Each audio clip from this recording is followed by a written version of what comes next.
Hey, it's me, MLB. Here is that side character, chapter 44, and this one is titled Kenma Makes You Happy.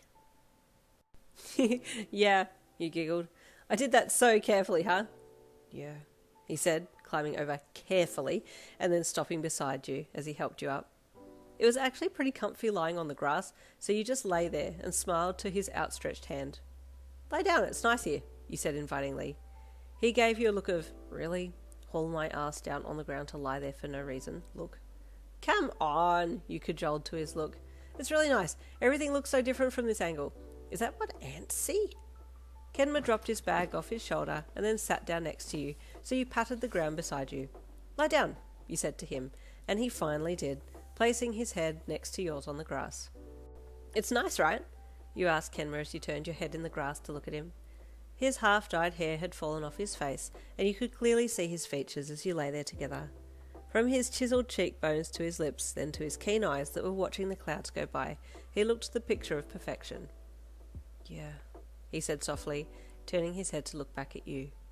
Your noses were so close, and you glanced down at his lips as you moved your head a little closer to his.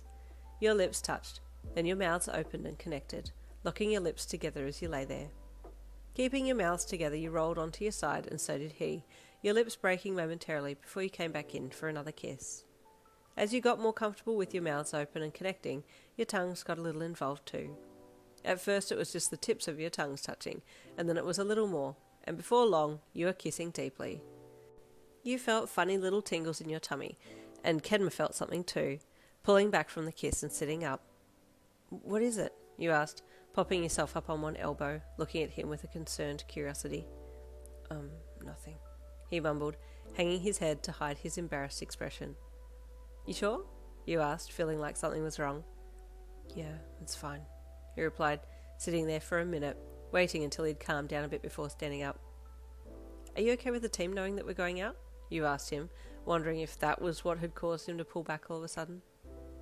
Yeah, he replied, looking at you. I want them to know. Oh, okay, you said with a small smile. You felt like things were a little awkward, but you didn't know what to do about it, so just kept quiet as you and he got up off the grass and walked home together. Kenma seemed to be in his own little world, so you said goodbye at his doorstep with a quick kiss, and then you left to go to your place. Why do I feel like I did something wrong? You asked yourself as you entered your own house. Yin? Your dad called as you entered. Yeah? You called back. Why is this house a mess? You're old enough to be looking after this place. When will you learn to be more responsible?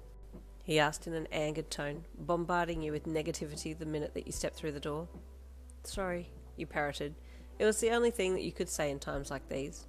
Trying to argue back was always going to end in tears because it didn't matter what you did or said, you were always in the wrong. And I noticed you racked up a bill on my card that you took without asking.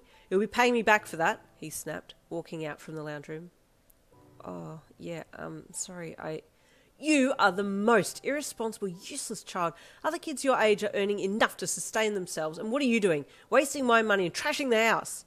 He threw his arms up in the air and slapped them down on top of his head. Get out of my sight. With tears in your eyes, you hung your head and headed for the stairs. Well, there it is. Everything was going so well in my life, but nothing good ever happens without something bad following it. I thought the curse had been broken. With a heavy heart, you headed for your room to cry. The next day you got up and dragged your heavily bagged eyes to Kenma's place. He took one look at you and knew something had happened. What's wrong? He asked as you approached him. Everything, you offered with a sigh. What's everything? He asked. Well, you were acting differently yesterday after we kissed, and I don't know what I did wrong, and then I got home, my dad yelled at me, and I've worked tonight and Kenma isn't going to be there, you said sullenly, staring down at the trails of ants that were pittering along the ground in front of you, in a long line. I don't know what you mean about the kissing. I wasn't acting differently, Kenma said. Yeah, you were. You just suddenly stopped and kept away from me, you said, your attention now divided between him and the ants. Kenma suddenly caught on to what you were referring to and blushed heavily. Oh, I can't tell you why that is, but I still really like you, he said softly. Why can't you tell me? You asked, abandoning the thoughts of following the ants to find out where their home was and looking up to your boyfriend. Because it's embarrassing, he said softly, looking away. Why? You asked again. You can tell me. I tell you all of my embarrassing stuff. And when I say that I tell you all of my embarrassing stuff, I mean that it's me. I'm the embarrassing stuff. No, I don't want to say it, he said. But it's about me, not you. You hummed with an unsure look on your face.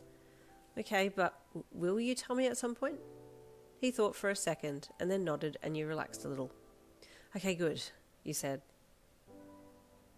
Oh, Kenma's in deep, boots and all. There is the end of chapter 44. I'll see you tomorrow for chapter 45.